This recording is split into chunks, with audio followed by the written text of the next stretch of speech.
আসসালামু আলাইকুম। আমার আজকের আইটেম তান্দুরি চিকেন। এটা খেতে হবে খুবই মজাদার। তো খুবই সহজে প্যাকেট মশলা দিয়ে চুলায় সহজে তৈরি করবো এবং খেতে হবে রেস্টুরেন্ট স্টাইলে। তো ভিডিওটি ভালো লাগবে আশা করছি, ভালো লাগবে ভিডিওটি শেয়ার করে দিবেন। তো চলে যাচ্ছি আমি মূল পর্বে। আজকে তান্দুর করার জন্য আমি এখানে 2টা লেগ পিস নিয়েছি এবং একটি বুকের মাংস নিয়েছি। তবে আপনারা চাইলে সবগুলো লেগ পিস দিয়ে করতে পারেন বা আস্ত মুরগি দিয়ে কিন্তু করে নিতে পারেন। আর বুকের মাংসটা থেকে আমি পাখার অংশটা ছুটিয়ে নিয়েছি, যেহেতু আমি আজকে চুলায় গ্রিল প্যানে এই তান্দুরটা করে দেখাবো। তো পাখাটা থাকে অনেক সময় দেখা যায় সেই অংশটা হতে চায় না, তবে আপনারা চাইলে রেখে দেখতে পারেন। তো এখন আমি এই মুরগির টুকরোগুলোকে কেটে নিচ্ছি। তো কাটটা এমন ভাবে লাগাতে হবে যেন হাড় পর্যন্ত পৌঁছায়। তো আমি একটু দাবিয়ে কিন্তু কেটে নিচ্ছি। এখানে আমার প্রায় 800 গ্রাম থেকে 900 গ্রামের মতো হবে মুরগির ওজন ছিল।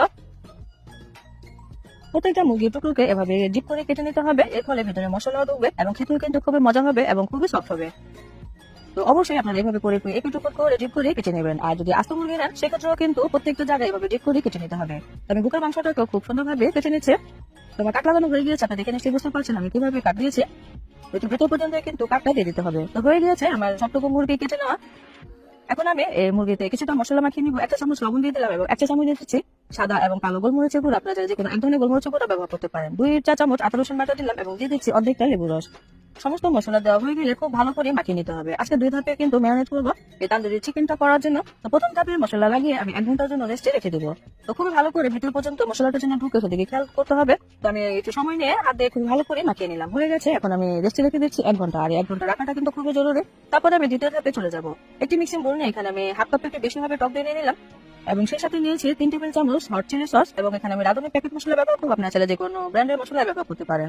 আমি এখানে হাফ চা চামচ পাপরিকা পাউডার ব্যবহার করেছি কালারটা সুন্দর আসার জন্য। আপনারা চাইলে এখানে সামান্য একটু রেড ফুড কালার বা অরেঞ্জ ফুড কালার ব্যবহার করতে পারেন। এখানে আরো দিয়েছি 2 টেবিল চামচ সয়াবিন তেল। আপনারা চাইলে সরিষার তেলটা ব্যবহার করতে পারেন। তো সেক্ষেত্রে কোনো সমস্যা নেই। এখানে আমি 1 চা চামচ উঁচু করে মরিচের গুঁড়া দিলাম, কারণ তান্দুরি চিকেন গুলো একটু ঝাল হলে কিন্তু খেতে বেশি ভালো লাগে। এখানে আমি একটুখানি তেল দিয়ে দিলাম, মনে হচ্ছে তেলের পরিমাণটা কম।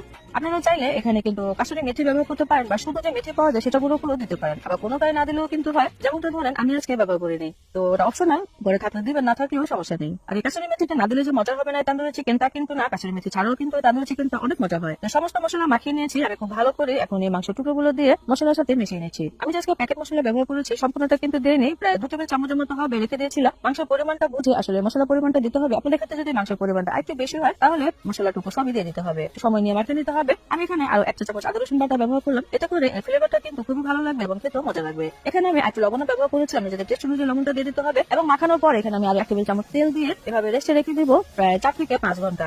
বেশি ভালো হয় আপনারা সারা রাতের জন্য রেখে দিতে পারেন।